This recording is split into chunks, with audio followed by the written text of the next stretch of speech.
아들 솔로몬은 전체 150편의 시편 중에서 3편을 썼어요.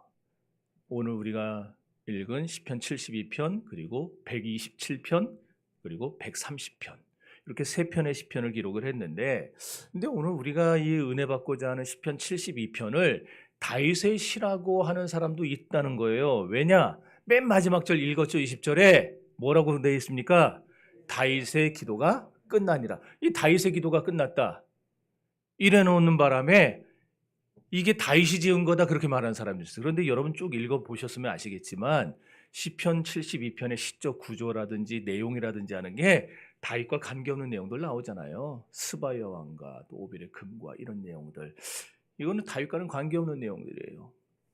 그리고 이 형식을 문법적으로 분석을 해보면 잠언을 기록한 형식하고 거의 흡사합니다. 그래서 이거는 솔로몬의 시가 확실하다 이렇게 보는 게 좋아요. 그럼 도대체 왜 솔로몬은 자기 시를 가지고 맨 마지막에다가 왜 이렇게 헷갈리는 말을 집어넣은 걸까? 이거 안 썼으면 아무런 문제가 없는데 왜 여기다 다윗의 기도가 끝났다 이런 말씀을 한 건가? 그 이유는 솔로몬이 후대에 교훈을 주기 위함입니다. 이게 무슨 말이냐? 솔로몬이요, 자기 이후에 이스라엘을 다스릴 왕들에게 다윗왕, 그러니까 하나님이 이스라엘의 모든 왕들, 아직 뭐 나타나진 않았지만 앞으로 태어날 모든 왕들, 그리고 그 이전에 있었던 사람들의 기준점을 누구로 삼았느냐? 다윗으로 삼았다라는 걸 보여주는 거예요. 그래서 다윗의 그 신앙, 다윗이 견지했던 바른 신앙적 교훈을 너희들도 붙잡고 살아라, 이걸 가르쳐주기 위해서 일부러 다윗의 기도가 끝났다 이 말을 집어넣었다고 보면 됩니다. 자, 그리고 이것이 솔로몬이 시편 72편을 기록한 목적이기도 해요.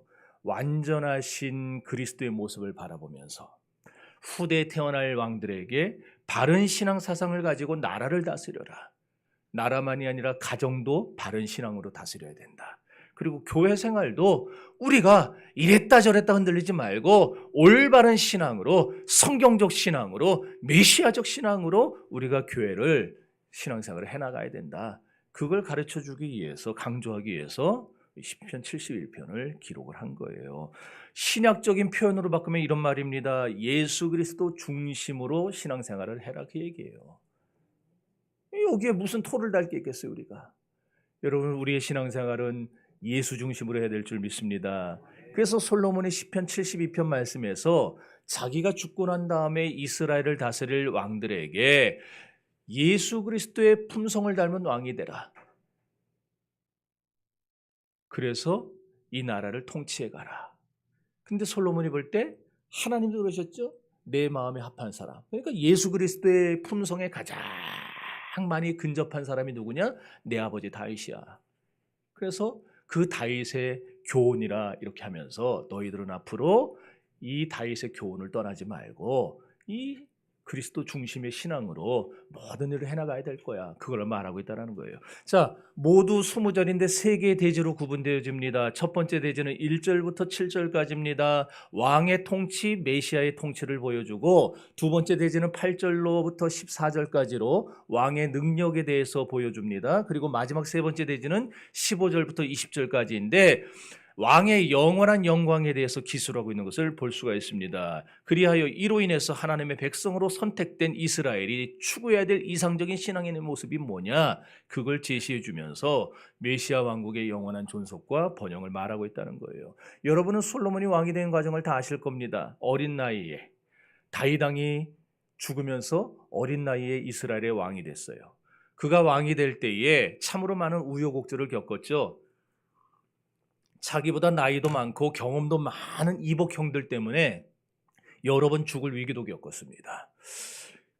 참 우여곡절 끝에 왕이 됐지만 솔로몬은 마음이 착잡한 거예요.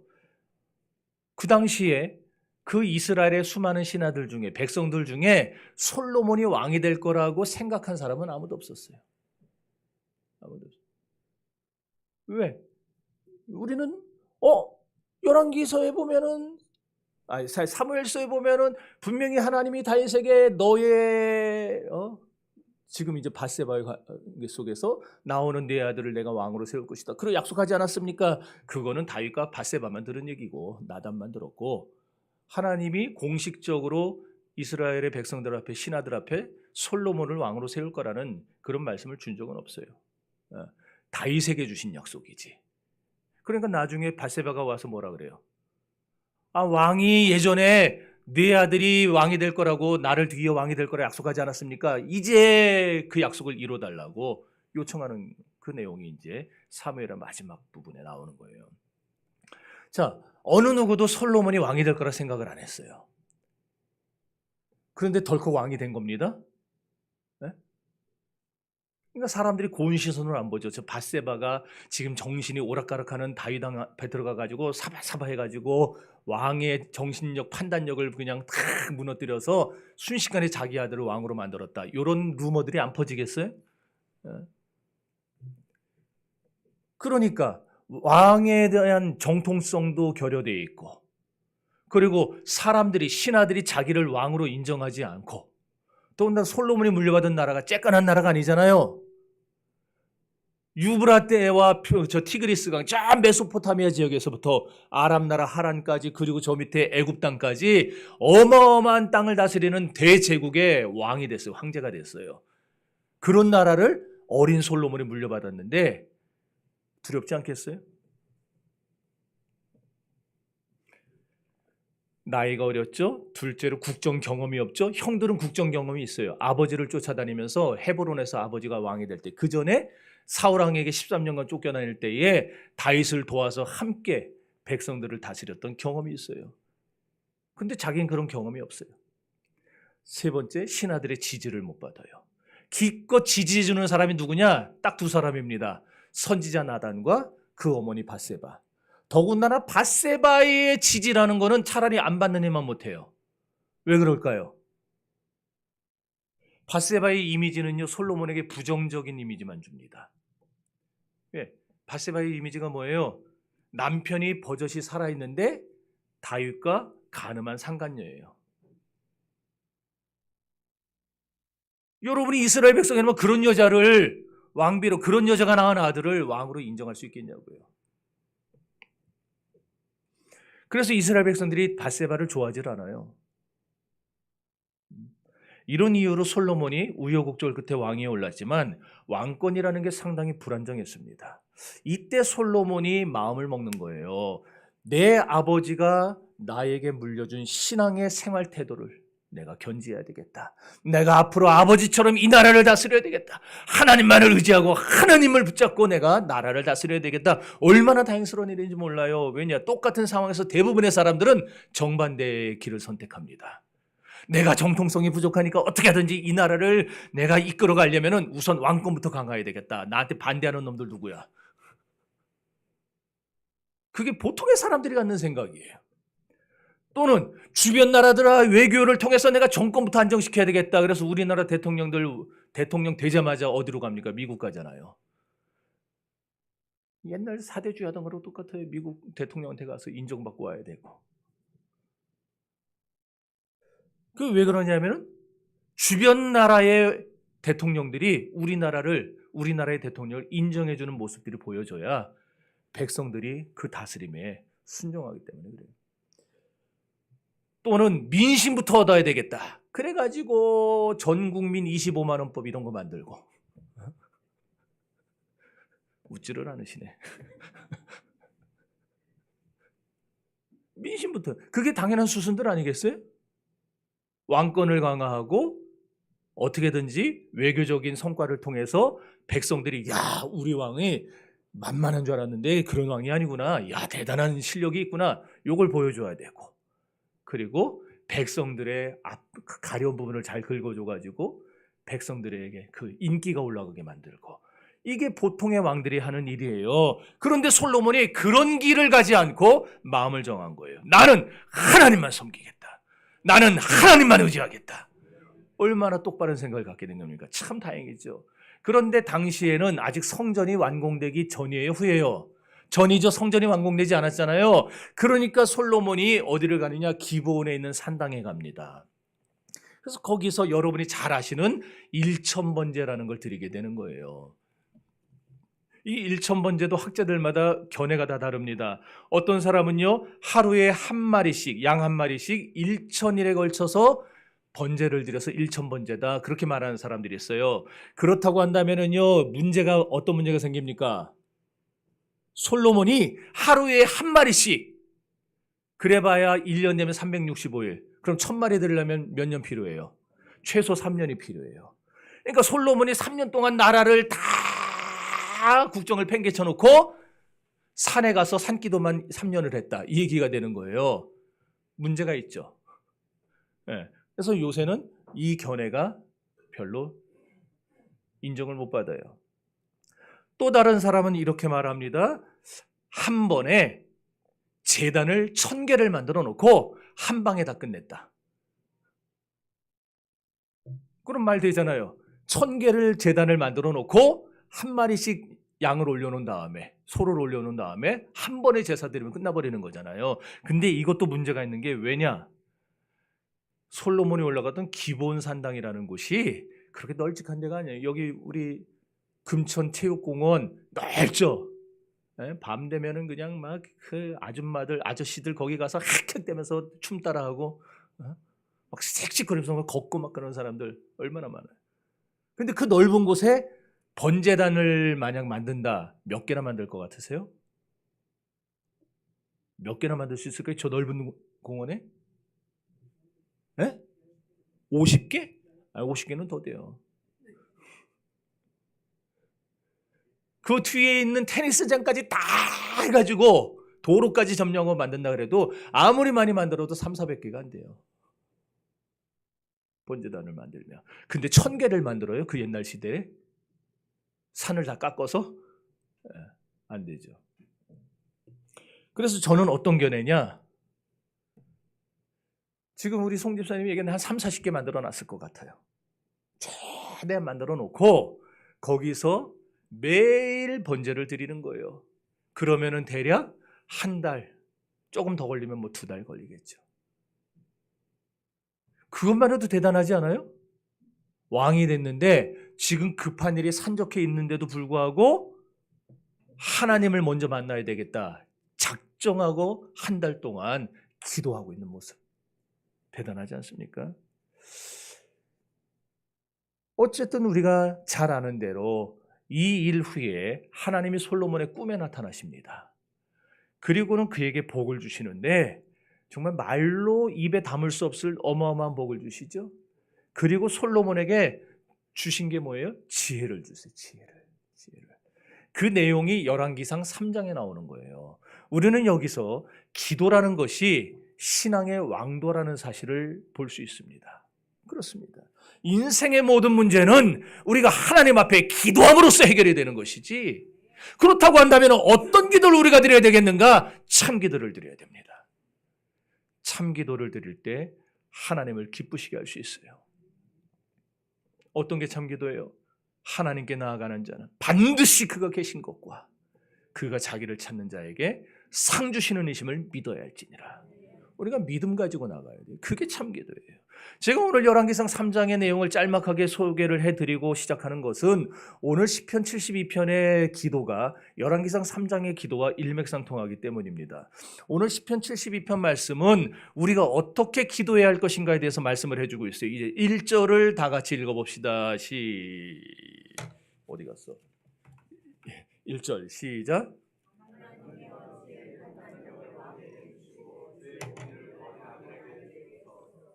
아멘. 따라합시다. 주시고 주소서. 여러분, 기도라고 하는 것은요, 사람이 사람에게 하는 수평적 용어가 아니에요. 사람이 창조주 하나님께 구하는 수직적 용어입니다. 이해가 되시겠어요? 오늘 본문에 보면 2번씩이나 하나님이여 내게 이렇게 해주소서라고 하고 있어요. 여기 주소서라는 말이 히브리어의 나탄이라는 말이에요.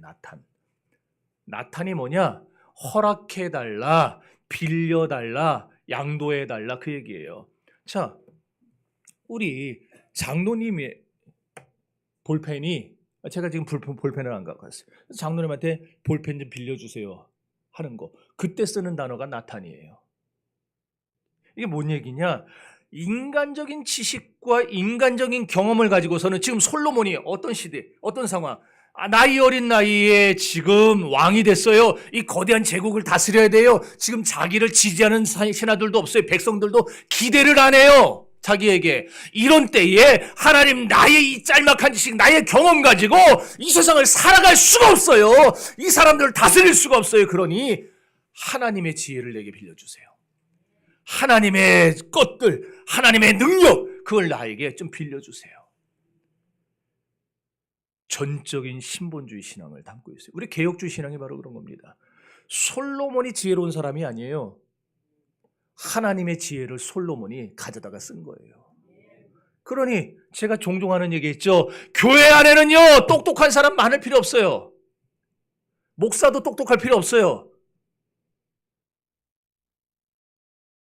교회 안에 누가 있어야 되느냐? 은혜를 아는 사람이 있으면 되는 거예요.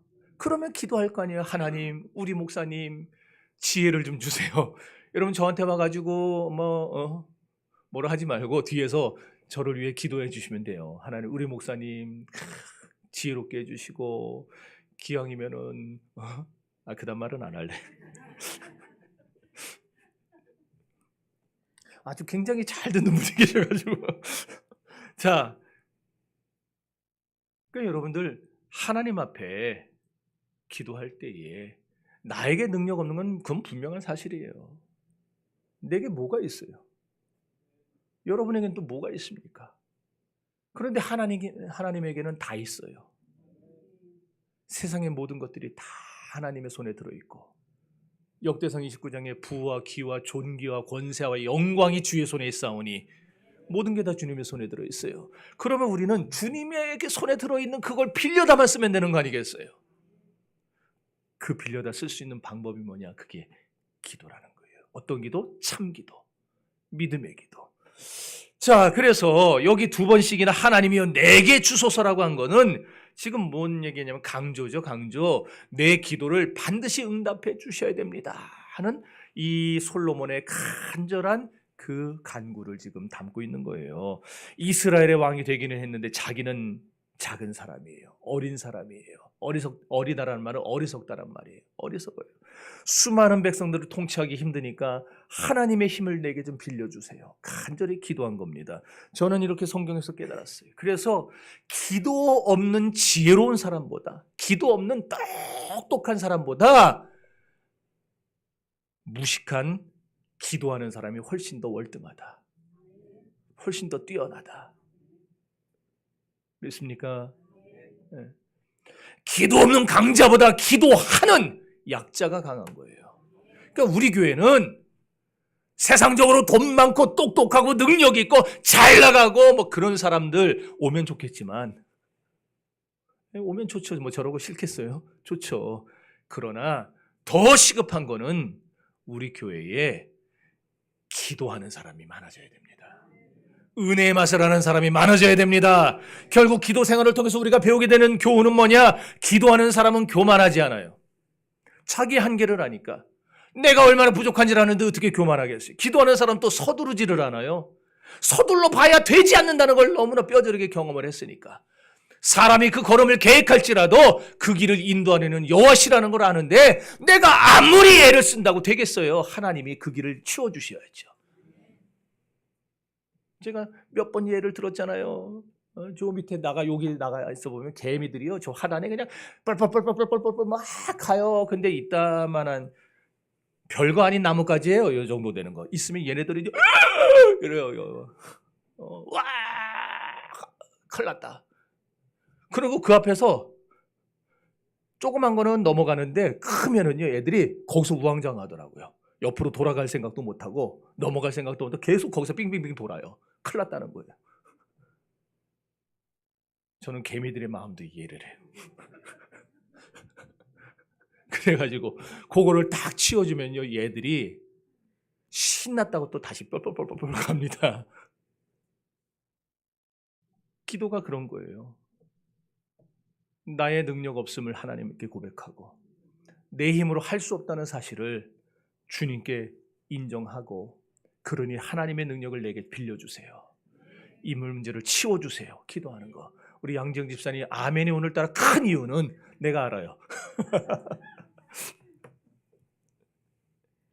너무 좋으네. 아멘이 저렇게 나오니까. 자, 기도하는 사람은요, 하나님의 뜻이 나타나고 하나님이 원하시는 바가 뭔가를 기다리게 되어 있어요. 그래서 솔로몬은 하나님 앞에 수많은 백성들을 지금 누가 다스려야 돼요? 어리고 어리석은 내가 다스려야 되는데 나는 다스릴 수가 없어요. 재판할 수가 없어요. 그러니 하나님 앞에 기도로 엎드리는 수밖에 없는 거예요. 결국 기도하는 사람은, 기도는 누가 하느냐? 겸손한 사람이 하게 되어 있는 겁니다. 무의식적으로 교만한 사람은요, 기도 자리에 안 나옵니다. 설교도 교만한 사람은요, 자기의 수평적 지식에 의해서 말씀을 해석하려 들어요. 그래서 수많은 목회자들이 주석 뒤져가면서 많은 지식을 전달하려고 해요. 그런데 그건 하나님의 말씀은 아닙니다. 설교가 아니에요, 그런 건. 왜 설교가 아니냐? 하나님이 주시는 영감에 의해서 하나님이 주시는 말씀을 하나님이 해석하는 방법에 따라서 하나님이 원하시는 의도를 가지고 청중들에게 선포하는 게 설교예요. 사람들이 좋아하든지 안 좋아하든지, 이 목사가 이런 설교를 하면 싫어할 텐데, 교회 나갈 텐데, 그런 거 생각하지 않고 하나님이 원하시는 대로 하라 하면 하라고 설교하고, 하지 말라고 하면 하지 말라고 설교하고. 설교는 캐리그마예요. 선포예요, 선포. 성경에 이렇게 말하고 있어요. 여러분, 좀 동의 좀 해주세요. 좀 따라주세요. 그건 설교가 아니에요. 설교는 전달이 아닙니다. 그렇게 선포할 때에 완악한 죄인들이 하나님 앞에 나와 있을 때에 하나님의 성령이 역사하시면은 나는 못해요. 그러나 말씀을 무기로 역사하시는 성령께서 그 마음에 들어가시면 그 마음을 깨뜨릴 겁니다. 아까 우리 집사님 기도할 때 혼과 영과 간절과 골수를 찔러 쪼갠다 그랬는데, 그거 내가 어떻게 합니까, 그거를? 어떻게 해요? 그러나 성령이 역사하면은 그 사람의 속마음을 부서뜨리는 거예요. 바위 같은 것도 부서뜨리고 태산 같은 것도 무너뜨리고 하나님의 역사. 그러니 바울 사도도 변화돼서 하나님께 쓰임받고, 어거스틴도 하나님께 앞에 변화받아갖고 위대한 초대교회 교부가 되지 않았어요. 여러분, 선포를 해야 죄인들이 거기에 부딪혀서 하나님을 바라보게 되어 있지, 전달을 하면 이놈의 죄인들은, 저도요, 도통 회개를 안 해요. 저도 간혹 가다 빠지는 게, 진짜 저는 설교를 잘 들으려고 애를 많이 써요, 딴 데 가서도. 그런데 진짜 못 들어주겠는 설교가 나오면은요, 그때 저희 이러면 막 찾아가면서, 저거 그거 그 뜻 아닌데, 저거 그 뜻 아닌데.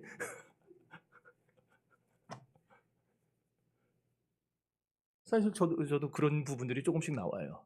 그래서 회개합니다. 그래서 전달을 하면은 사람들로 하여금 그런 분위기를 만들어가는 거예요. 자기가 아는 거하고 틀리면은 아닌데.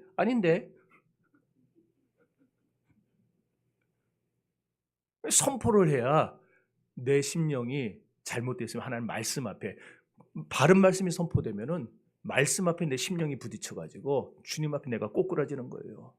주여, 내가 죄인입니다. 내가 잘못했습니다. 그래야 거기에 생명의 역사가 일어나지 않겠어요? 여러분, 우리 1884년에 기독교가 우리 조선에 들어와가지고 1910년에, 1907년에 평양 대붕이 일어나서 1901년에 총신이 개교했고, 총신이 1901년에 개교해서 7년 만에 첫 목사를 배출해서 그 목사들이 평양 대붕 운동을 일으킨 거예요. 그런데 그 사람들이 저보다 똑똑했겠어요? 그분들이 저보다 많이 공부했겠어요? 그분들이 뭐 석사학위, 박사학위 땄겠어요? 그런데 그분들의 설교에는 사람들이 울어요. 변화가 돼요. 뒤집어져요. 자기 아내를 죽었으면 좋겠다고 병 들어가지고 지금 막 약값 들어가는 아내를 그냥 저놈의 옆에 있는데 죽어버렸으면 좋겠다라고 했던 사람이 하나님 앞에 나와서 온 회중 앞에 내가 이런 마음을 먹었습니다. 나를 용서해달라고, 나는 죽일 놈입니다. 회개하면서 거기서 꼬꾸라진 역사가 그때는 일어났어요. 그런데 오늘 제가 아무리 설교해도 여러분 가운데에 내가 도둑질했습니다 하는 사람 하나도 없잖아요. 도둑질 안 해서 그런가?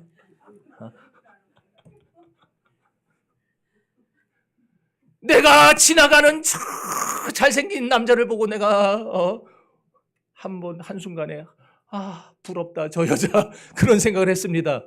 이런 거 회개 안 하잖아요. 그래서 저도 회개를 하는 거예요. 저도 날마다 내 설교가 전달식 설교가 되지 않고 하나님의 심정을 담아서 여기다 선포하는 설교가 되게 해달라고. 그래야 변화가 일어나고 역사가 일어납니다.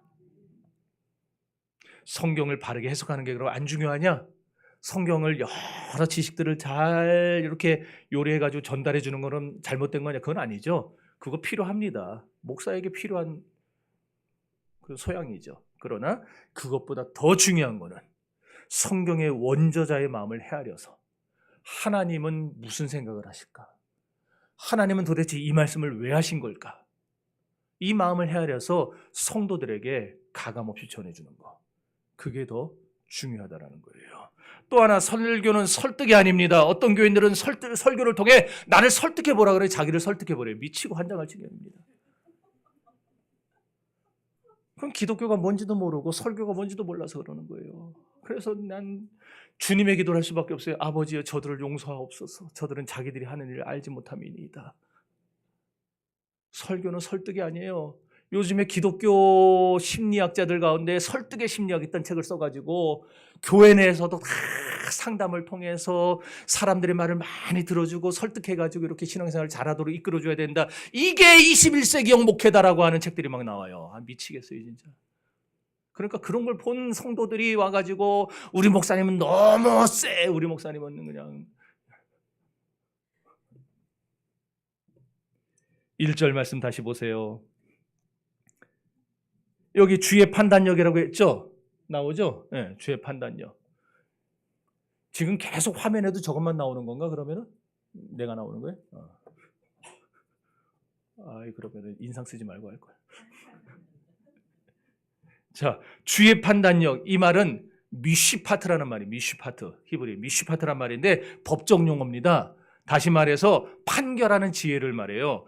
열왕기상 3장 9절에 나오는 재판이라는 말. 나는 이 백성을 재판할 수 없다. 그 재판이라는 말과 똑같은 단어예요. 판단력과 공의. 여기 지금 판단력 나오고 뒤에는 공의가 나오는데 이 두 단어가 같은 의미입니다. 그러니까 지금 같은 말을 반복해서 하고 있는 거예요. 따라서 이 구절은 하나님께 내 백성을 다스릴 수 있는 올바른 통치력과 판결의 지혜를 달라고 간구하는 구절입니다. 그런데 솔로몬의 이런 기도를 듣고 하나님이 기뻐하셨다라는 거예요.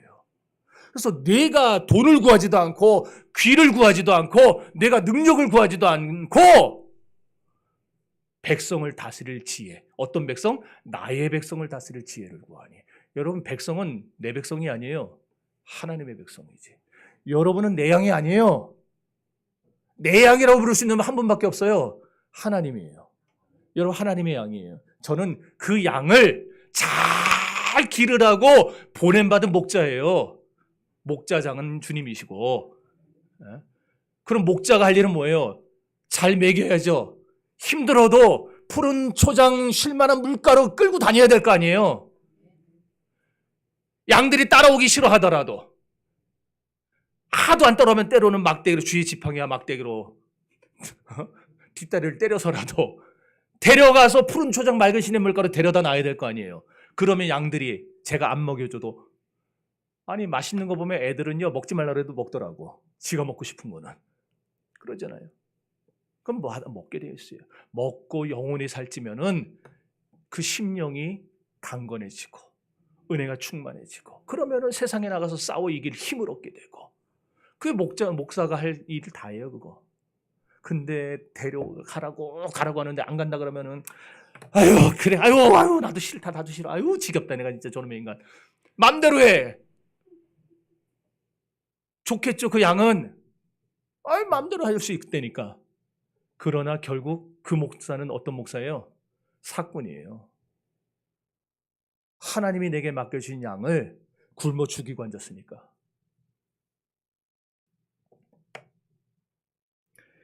여러분 솔로몬의 기도, 이 기도를 듣고 하나님이 구하지 않은 물질과 존귀와 장수의 축복까지 약속하셨어요. 욥기 42장에 보면은 욥이 기도를 하는데 어떻게 말을 하냐? 욥이 그 친구들을 위하여 빌매 여호와께서 욥의 모든 것을 회복시켰다고 해서 욥이 뭘 빌었어요? 뭘 기도했어요, 욥이? 지금 바로 3초 전에 한 거를 기억을 못 해요? 욥이 그 친구들을 위하여 빌매 누구를 위해 기도했다는 거예요? 자기를 위해 기도했어요? 친구를 위해 기도했어요? 친구. 자기를 위해 기도한 게 있어요, 없어요? 없어요. 근데 하나님은 어떤 응답을 주세요? 욥의 모든 것을 회복시켜 주셨대요. 이게 무슨 지금 신앙의 비밀을 담고 있을까요? 우리는 기도할 때 내 기도를 많이 해야 하나님이 응답해 주신다고 생각을 해요. 그래서 그냥 막 기도하면은요, 1시간 기도, 2시간 기도하면 대부분이 다 내 기도고 내 자식들 기도입니다. 이렇게 해주시고 저렇게 해주시고 하나님 이렇게 길을 인도해 저렇게 해주시고 막 계속 그것만 해요. 그러니까 아니에요. 우리가 교회를 위해 기도하고 나라와 민족을 위해 기도하고 우리 함께 신앙생활을 있는 우리 여러분들 서로 기도 제목을 공유하는 목장 내에서 공유할 거 아니에요. 그 기도 제목을 놓고 같이 기도해 주다 보면은 쭉 내 기도는 얼마나 못해도 하나님이 다 보시고 친구들을 위한 기도도 응답해 주시지만 내 기도는 더 완벽하게 응답해 주시는 거예요. 아멘이 그렇게 병든 닭이 아멘하는 것처럼 아멘 그럼 되겠습니까? 여러분 자기 기도 많이 해야지 그런 생각하지 말고 남의 기도 많이 해주세요. 그러면은 하나님이 여러분에게 구하지 아니한 부와 귀와 영광과 장수도 주실 겁니다. 여기 그냥 우리 젊은 청년들, 조금 늙은 청년들 100세는 기본으로 살다 가셔야지. 좀 작은가? 그래서 저는 교회에서 가장 응답을 많이 받을 수 있는 분들, 받는 분이 아니라 받을 수 있는 분이 누구냐? 주일학교 선생님들하고 성가대라고 생각을 해요. 왜냐? 선생님들은요, 하루 기도 중에 많은 부분을 애들을 위해 기도합니다. 지금 혹시 그렇게 기도 안 하는 선생님들이 있으면 회개하세요. 하루 내가 기도하는 거 100%면은 80, 90%를 애들을 위해서 기도해야 됩니다. 영혼을 위해서. 우리 부서가 지금 애가 2명 가지고 지금 1년, 2년, 4년, 5년을 끌고 있는데 회개하셔야 됩니다. 우리 선생님들은 철저하게 회개하셔야 됩니다. 지금. 아이들의 영혼을 위해서 죽을 각오로 기도하세요. 죽을 각오로. 이러면 이제 또 내년에 교사 안 하겠다고 또 그럴 수도 있는데 하셔야 돼요. 왜 그러느냐? 그게 여러분이 응답받는 길이에요. 여러분의 자식들을 위해서 기도하고 여러분의 아이들을, 이 교회의 어린아이들을 위해서, 청년들을 위해서 기도해 주면은 하나님이 그 기도대로 청년도 아이들도 부응하게 하시겠지만 그러나 여러분의 기도도 하나님이 들어주십니다. 믿습니까? 성가대는 뭐예요? 하나님께 찬양으로 영광 돌리는 부서 아니에요. 하나님 앞에 온 시간 다해서 남들 하지 않는 시간 내가지고 정성 내가지고 막 나와서 찬양을 하면은 하나님이 그 마음을 결코 그냥 모른 척하지 않는다니까요. 그래서 여러분은 교사 임명 받으면은 내년에 교사 임명을 또 연말에 해야 될 텐데 그러면은 내년에 교사 임명은 좀 변화가 있을 수도 있어요. 임명 받으면 내가 금년에 큰 복을 받겠구나 이 생각하셔야지. 진짜 나한테 묻지도 않고 기분 나빠가고 내가 하나 봐라 이런 생각하면 절대 안 된다는 거예요. 여러분 우리가 분별력을 달라고 기도 많이 하셔야 됩니다. 저도 매일같이 기도하는 것 중에 아시죠? 주여 종의 눈을 열어 주의 법에 기이한 것을 보게 하옵소서. 분별력 달라고 기도하고 있어요. 성령의 감동과 간섭이 없으면 목사가 권위가 안 서요. 목사들은요 엉뚱한 거 갖고 권위 세우려고 하면 안 돼요. 비숍이다 이런 거 갖고 권위 세우는 거 아니에요. 내가 말이야 천국을 갔다 봤는데 있던 거 갖고 권위 세우는 거 아니에요. 그런 사람 많다니까요. 목사의 권위는 어디서 생기느냐? 성령이 나를 간섭해 주시면 돼요. 날 감동해 주시면 돼요. 그럼 성도들이 알아서 목사의 권위에 순종해요.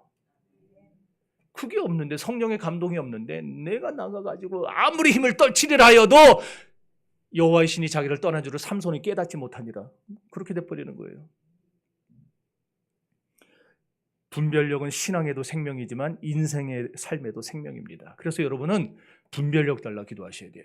주여 하나님이여 왕의 판단력을 종에게 주시고, 그렇게 기도하셔야 됩니다. 여러분 보시잖아요. 진짜 똑똑하고 서울대 나온 애들이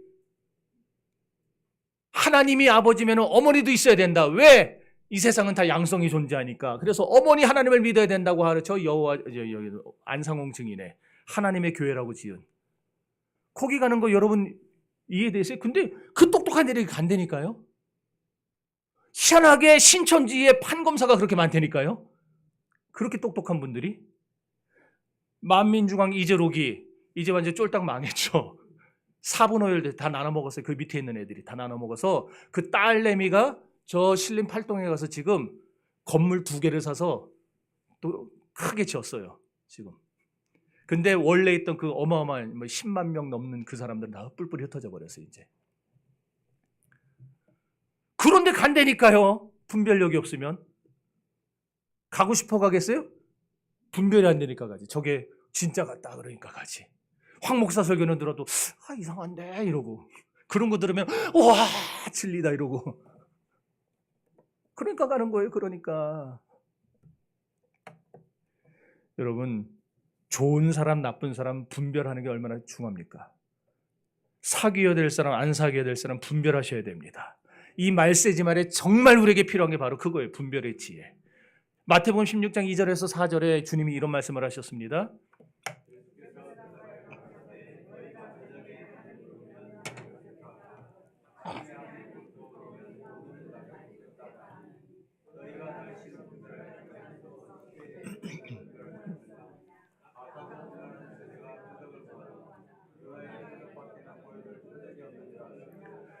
그들을 떠나가시니라. 아멘. 지금 이 시대는 옳고 그름을 분별하고 의와 불의를 분별하고 진리와 거짓을 바르게 분별할 수 있는 성령의 충만한 분별력을 받아야 하는 시대입니다.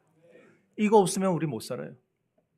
그래서 우리는 내 신앙에 손해되고 방해가 되는 일들을 분별해서 손해가 되면 가지 말아야 돼요. 하지 말아야 돼요. 해서는 안 되는 거예요. 마치 배가 바닷속에 쫙 있지만은 바닷물이 배 안에 들어오지 못하는 것과 같이 우리는 세상이라는 구조물 속에 들어있어요. 그러나 그 구조물에 동화되지는 말아야 됩니다. 여러분은 세상에 가서 세상이라는 배 위에서 그 세상의 물이 여러분 안에 들어오지 못하게 하고, 도리어 여러분이 가는 곳마다 거기에 그리스도의 문화가 꽃피어나도록 그 일을 해주셔야 되는 거예요. 우리가 지금 세상에 젖어 있는 것 같지만 세상의 죄와 불의가 우리의 생활을 더럽히지 못하도록 해야 된다는 말입니다. 지금은요, 예수 그리스도의 재림이 훨씬 더 가까운 시대입니다.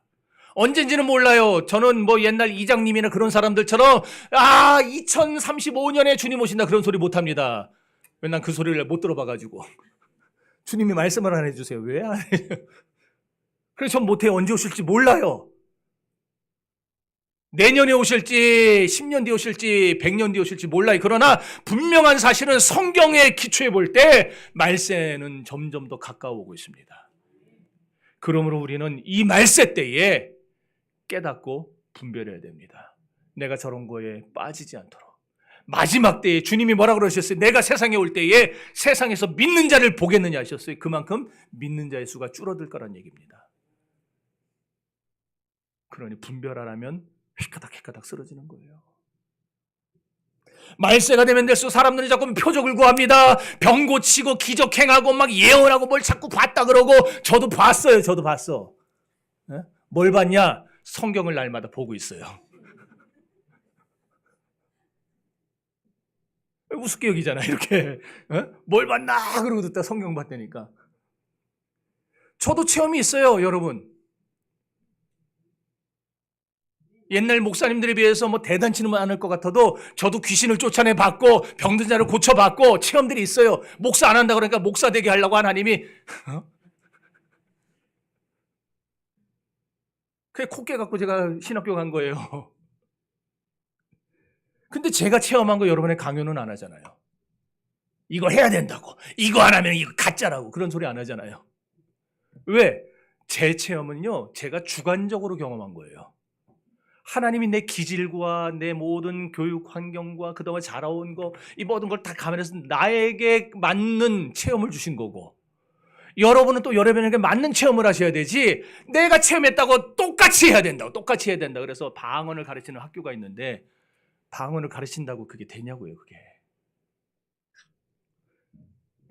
여러분, 저는 여러분이 은사를 좀 많이 받았으면 좋겠고, 체험을 많이 했으면 좋겠어요. 솔직한 제 심정이에요. 그러나, 모든 사람이 다 체험을 하고 다 은사 받을 수는 없어요. 왜? 또 다 받을 필요도 없어요. 하나님이 필요한 사람에게만 주시는 거기 때문에. 그렇죠? 그러니까 여기 방언 못한다고 그 사람이 째꼬레비 신자도 아니고, 어떤 사람은 예언하고 병 고친다고 막 1등 신자도 아닌 거예요. 다 똑같은 거예요, 다. 그런데 그런 거를 분별하려면은, 그거 분별 못하면은요, 뭐 좀 신기한 거 하면은, 이야, 대단하다고. 분별하면은 그게 대단한 게 아니에요. 야, 우리 하나님 정말 대단하신 분이구나. 저런 사람도 저렇게 쓰시는구나. 이 얘기가 나오지, 분별 못하는 사람들만 헛소리 하는 거예요. 그래서 우리가 분별해야 된다는 거예요. 분별해야 먹어야 될 것과 먹지 말아야 될 걸 알게 됩니다. 분별해야 가야 할 곳과 가지 말아야 할 곳을 깨닫게 됩니다. 해야 할 일과 하지 말아야 될 일을 깨닫게 되는 거예요. 오늘날 그리스도인의 비극이 여기 있습니다. 지혜 없이 예수 믿는 게 오늘날 우리의 비극입니다. 여러분, 하나님이 주시는 지혜가 있기를 바랍니다. 솔로몬이 바로 그걸 기도한 거예요. 하나님이여, 주의 종에게 판단력을 주시고 왕의 아들에게 주의 공의를 주옵소서. 그런데 이렇게 분별력을 소유하게 되면 놀라운 현상이 하나 생깁니다. 자, 72편 2절입니다.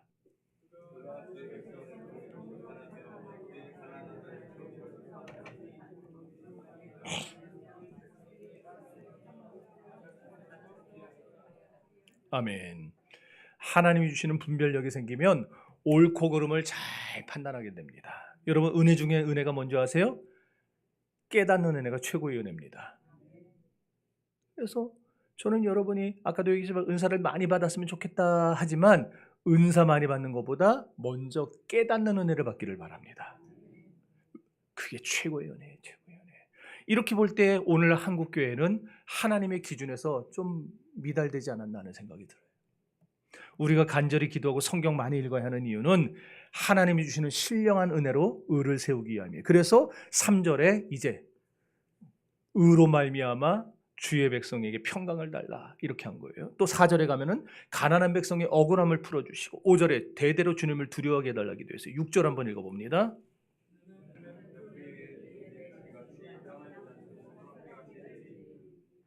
지금 여러분들 다 지금 표정이, 이제 1절 끝나고 요거 하면 언제 끝나냐 그러는데 걱정을 하덜덜 마세요. 다 끝내드립니다. 여기 뱀풀이 뭐냐? 뱀풀 뭐예요? 네, 베어버린 풀 얘기하는 거죠. 그럼 왜 풀을 다 베어버렸을까요? 왜 베어버렸을까요? 필요 없어서 베어버렸어요? 추수하려고 베었어요? 풀이 뭐 쌀 맺는 건 아니잖아. 에? 다니기에 나빠서? 우리 장로님 농사하시는 분이라 역시. 지금 이 상황이 어떤 상황이냐면은, 자, 지금 비 얘기가 계속 나오죠. 비같이, 소낙비같이. 이 말은 뭐예요? 지금 비가 오랫동안 안 왔다는 얘기예요. 오랫동안 안 와서 풀들이, 비가 오래 안 와요. 가뭄이 계속돼요. 그럼 풀들이 어떻게 됩니까? 말라고 타들어가죠. 그럼 풀들을, 뿌리를 살리기 위해서 위를 다 베버리는 거예요. 최소한의 물만 가지고 살아남으라고, 비 올 때까지 살아남으라고. 근데 지금 막 뿌리까지 지금 타들어가고 있어요. 그런 표현 들어보셨잖아요. 뿌리까지 타들어간다고. 그 상황이 되면은 얘네들은 이제 소망이 없어요. 뭐가 와야 돼요? 비가 와야 돼요. 비가 안 오면 소망이 없어요. 스프링쿨러 돌리고 뭐 물 뿌리고 그거 소용없어요. 비가 와야 돼요. 그런데 비가 쏟아져 보세요. 벤풀이에 비가 드디어 쏟아지는 거예요. 소낙비가 쏟아져서 땅을 적시는 거예요. 얘네들이 그 물을 어떻게 받아 먹겠어요? 받아 먹지 않겠냐고. 우리 어렸을 때는 길 다니면서 비도 막 받아 먹고 그랬는데 요즘 애들은 그런 거 못 하죠. 안 되죠. 우린 막 비 받아 먹어. 학교 다닐 때. 풀이 얼마나 갈급해하면 그 물을 빨아들인지 풀이 살아나는 게 보일 정도로 빠르대요. 말라서 쩍쭉 갈라진 돼지가 얼마나 헐떡이면 그 빗물을 빨아들이겠냐고요. 이와 같이 오늘날 이 세상에서 억울한 일 당하는 사람들은 뭘 가장 원하겠습니까? 지도자가 공의롭게 살아가는 걸 원해요. 우리나라의 대통령과 저 정치 지도자들과 이 나라의 위정자들이 정말 바르게 똑바로 백성들을 위하고 말로만 존경하는 국민 여러분 그거 하지 말고 진짜 국민을 사랑하고 존경하는 사람들이 이 나라의 위정자들이 됐으면 좋겠다는 게 우리들의 바람 아니겠어요? 내가 국회의원이 돼야 되는데 내가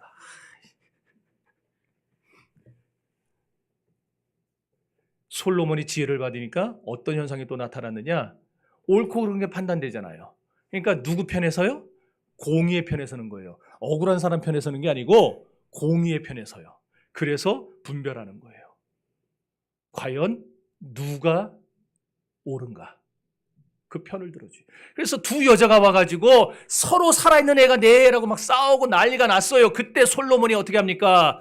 공의의 칼날로 분별을 해줍니다. 결과는 여러분 다 아시잖아요. 네. 진정으로 그렇다면 진정으로 공의로 나라를 다스리는 분은 누구냐? 누구예요? 만왕의 양 예수 그리스도입니다.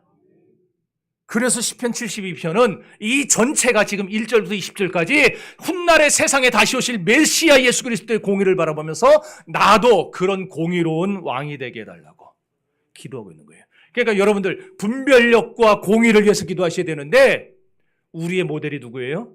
예수님이에요. 그래서 우리 교회에는 예수 닮은 사람들이 많아져야 됩니다.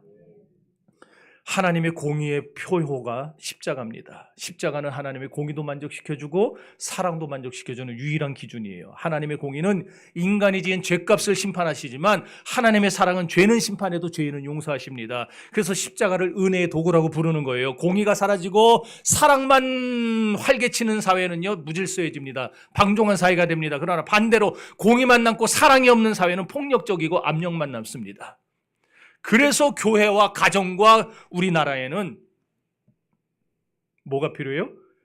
하나님의 공의와 하나님의 사랑이 균형을 이루어야 돼요. 이 일을 누가 하겠냐고요? 이 일을 누가 하겠냐고? 믿는 사람들이 해야죠. 그런데 중요한 건 가정과 교회와 국가 중에서도 제일 중요한 건 어디냐? 교회예요, 교회. 세계 역사를 보든 우리나라 역사를 보든 교회가 부패하면 반드시 가정과 국가에 문제가 생겼습니다. 1945년에 광복한 후에 우리나라가 공의를 세울 수 있는 교회를, 한국교회가 공의를 세울 수 있는 교회를 하나님께 부여받았어요. 뭐냐 하면은 일제강점기 때 신사참배를 결정했어요. 그리고 주기철 목사님을 위시로 해서 신사참배를 반대하는 수많은 목회자들을 죽였어요. 죽이는데 내줬어요. 교회가 앞장서서. 여기 숨어 있어요. 그러고 내줬어요. 그 극악한 죄를 회개할 기회를 하나님이 주신 거예요. 광복 후에. 그런데 5년 동안 교회가 회개하지 않고 서로 팔을 나눕니다. 베드로와 안드레, 요한과 야고보가 누가 더 크냐고 우리가 하나는 주의 좌편에 하나는 주님 우편에 있기를 원합니다. 이런 싸움을 하고 나섰어요. 교회들이. 그랬더니 하나님이 이 나라에 전쟁을 일으켜서 완전히 판을 다 뒤집어 버리셨어요. 4.19도, 군부 독재도, 천안함 사건도, 연평도 해전도, 북한의 핵무기 도발도, 좌우의 지금 우리나라 이념의 갈등도 이 모두가 절대 우연이 아니에요. 세상은 우리가 이렇게 얘기하면 미친놈들이라고 그럽니다. 그러나 우리는 신앙의 눈으로 봐야 돼요. 이 일들은 우연이 아닙니다. 언제 이런 일들이 일어났느냐? 그 시대 그때로 가서 여러분 그때의 기사들을 보세요. 교회에 반드시 죄가 만연했을 때 하나님은 이 나라를 치세요. 교회가 회개하지 않으면, 교회가 정신 차리지 않으면 하나님은 어려움을 이 나라에 주십니다. 이 나라는 1947년, 47년에 8년이에요. 그 재헌국회 처음 할 때 제1대 국회 본회의 열릴 때에 이승만 대통령이 의장을 보고, 그리고 국회의원 중에 목사가 있었어요. 그 목사님을 세워서 기도함으로써 우리나라의 국회가 시작된 역사가 있어요. 이건 국회 회의록에 기록되어 있어요. 그런 나라가 정신 못 차리니까, 교회가 정신 못 차리니까 하나님이 어려움을 주시는 거예요. 지금까지 계속해서. 지진, 홍수, 자연재해 그냥 재수없어 일어나는 거 아닙니다. 우연이라 생각하지 마세요. 이 모두가 교회를 향한 하나님의 경고입니다. 교회의 공의가 무너지니까, 교회가 타락하니까 가정과 사회와 국가의 재난이 옵니다. 그러면은 교회에, 우리 정신교회에 공의가 바로 세워질 때 어떤 일이 일어나는가? 3절 읽어봅니다. 시작.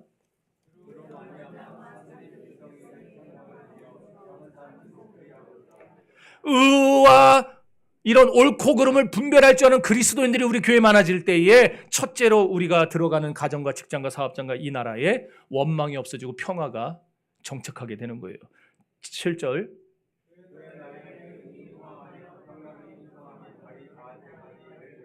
16절.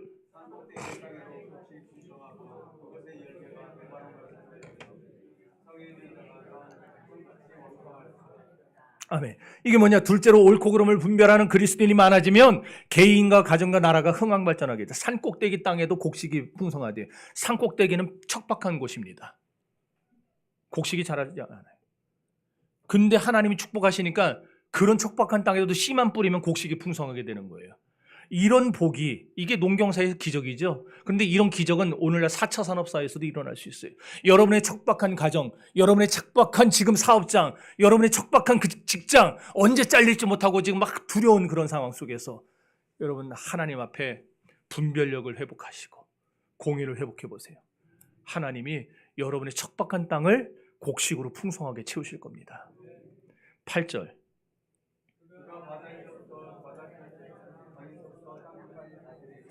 세 번째로 통치의 영역이 넓어지는 거예요. 영향력이 확대되는 겁니다. 여러분의 영향력이 가는 곳마다 확대된다는 거 얼마나 놀라운 일입니까? 하나님의 공의의 기둥이 우리 교회의 굳건히 서게 되면 하나님께서 여러분의 가정과 우리나라를 물붓듯이 축복해 줄 줄 믿습니다. 공의에 입각하여 바르게 분별하는 것, 이것이 우리 행복의 시작점입니다. 오늘 솔로몬은 하나님 앞에 이 두 가지를 기도했어요. 하나님, 내게 분별력을 주옵소서, 판단력을 주옵소서, 그리고 내게 공의를 주옵소서. 이것 가지고 이 백성을 다스리게 해 주옵소서. 그랬더니 하나님이 그에게 구하지 않은 것들까지 응답하셨던 것 같이 오늘 여러분 하나님 앞에 기도하시기 바랍니다. 하나님의 주의 판단력과 주의 공의를 내게 주소서라고 기도하는 여러분의 인생에 오늘 이 시간이, 이 날이 행복의 시작점이 될 수 있기를 주님의 이름으로 축원합니다. 기도하겠습니다.